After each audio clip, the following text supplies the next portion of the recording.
David tore his clothes and asked him again, who are you? He repeated, I'm of the Amalekite. David said, that's not what I mean. I mean, what mentality do you carry? How could you? What kind of heart did you have to lay your hands on the Lord's anointed? He was confused. This is supposed to be a good news. David called one of his men, fall on him and kill him. And he started crying for Saul. How that he died as a man that was unanointed. Then he told his people, never report how Saul died, because it will be an advantage for the enemy to use against them. Though Saul is dead, but he was still of the covenant. It's not reported. Can't we carry that mindset in this generation? That one man of God will do something wrong and we will say, we'll never take it to the social media. The reason we are not taking it to the social media is not because the man is not wrong. It's because it is part of us. And when you expose one, you expose all. That exposure becomes a loophole for the devil to attack the church. Because of that man of God you reported, a stupid, idiot, nonsensical fellow who was not supposed to talk against the church now has a voice against the church. That is how the church is. Who caused it? You who posted that thing. You who took that thing to the internet, you are the one God would deal with first. Because if you didn't take it there, there wouldn't have been comments. I'm talking to somebody here. There wouldn't have been comments. May God help us and teach us value for the anointing. Lift your hand and say, Lord, thank you. Thank you for raising me well. I will never talk against the anointed. Brother, mind your business. Sister, mind your business. Leave the anointed ones alone. They have problems just like you. They have troubles just like you. You are not their judge. You know what you're supposed to do? Join your hand, everybody. Join your hand, everybody. If you have, listen, if you have the power, pray for the anointed ones and support the anointed ones. If God sent a man on a mission, pray for the man and support the man. That should be your responsibility. That should be your job. See ways you can be of help and relief to the man. That should be your calling. When you do that,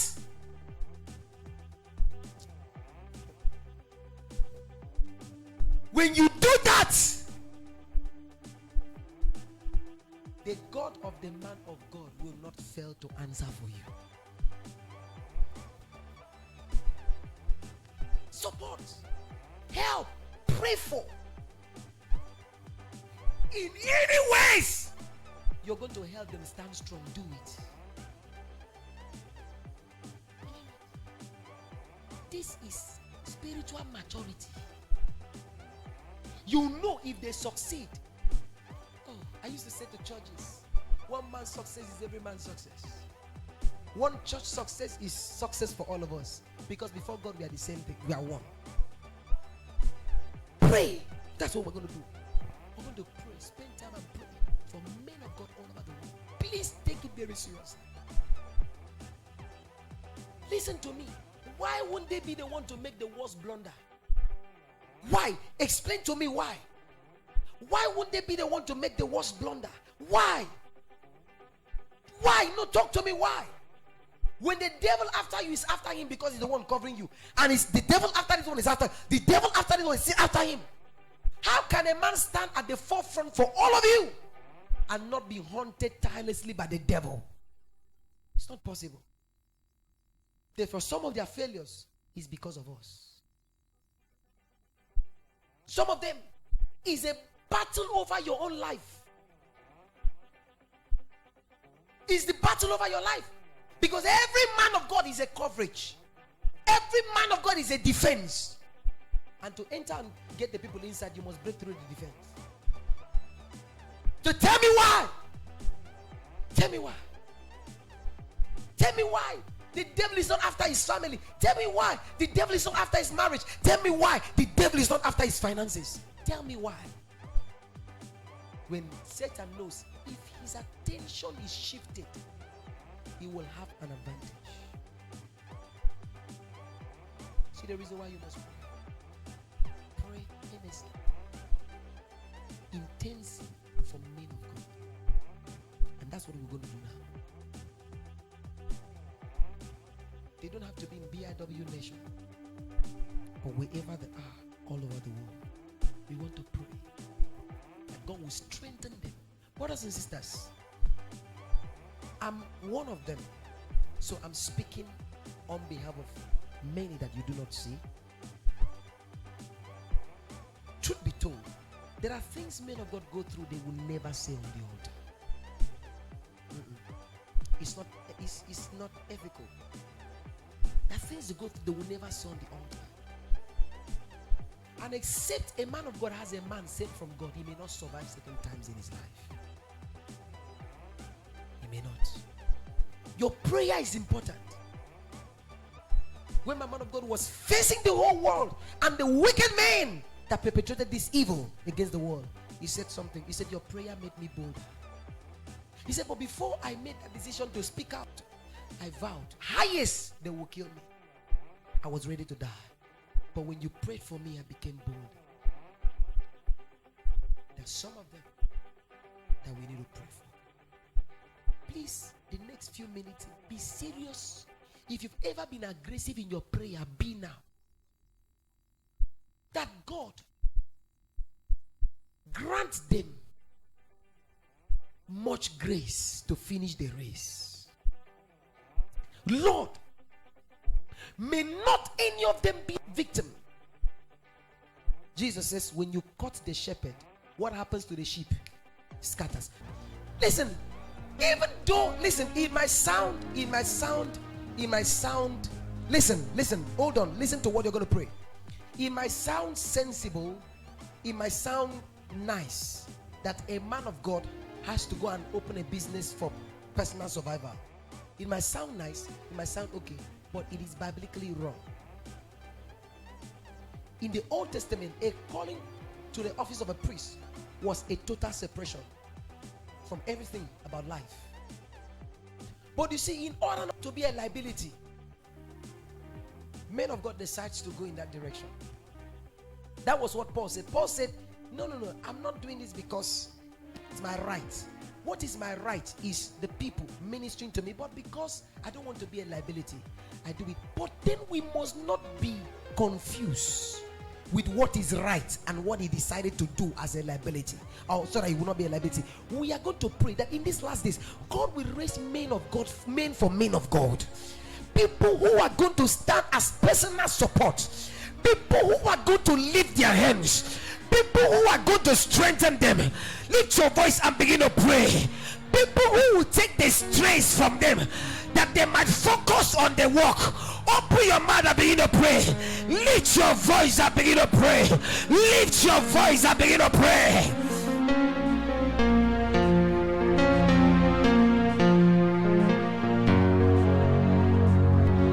I'm not hearing your prayer. All over the world, sons of consolation, daughters of consolation will be raised, oh God. Will be raised, oh God. Lakabayakata, Rabayeke Bokata, Ikarababalagata, Rababashagadaba, Rabayeke Bolaba, Ikarababayaga. Eshagalagada, Eshagalagada, Eshagalagada, Eragalagada, Ikalabaraba, Araba Shagada, Akayabalaba, Ekalabaraba.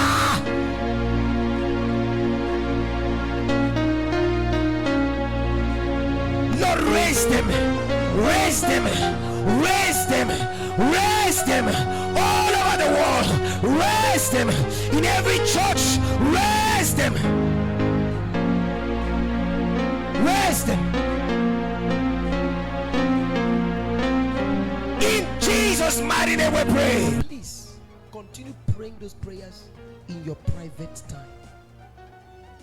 Listen, I did not say God will bring the men of God helpers. God will raise. You might be the one He will raise.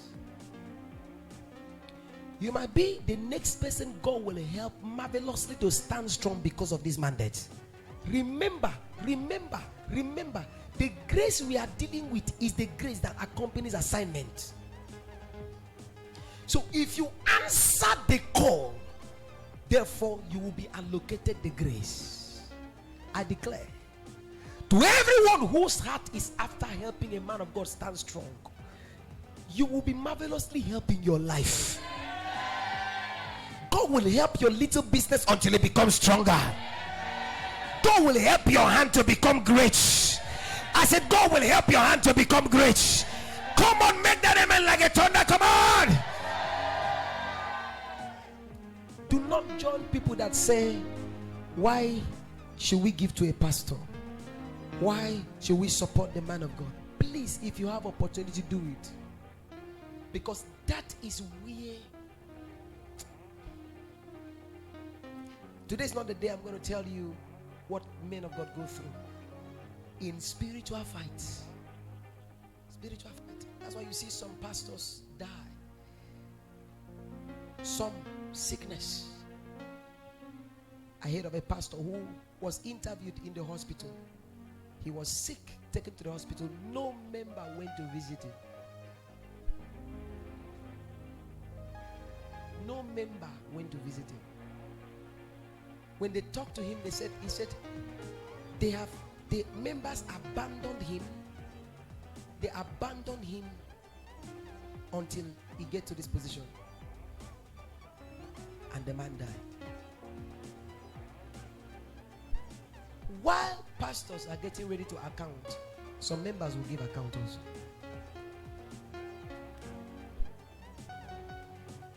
Don't be like that. Sick, no member visited a pastor.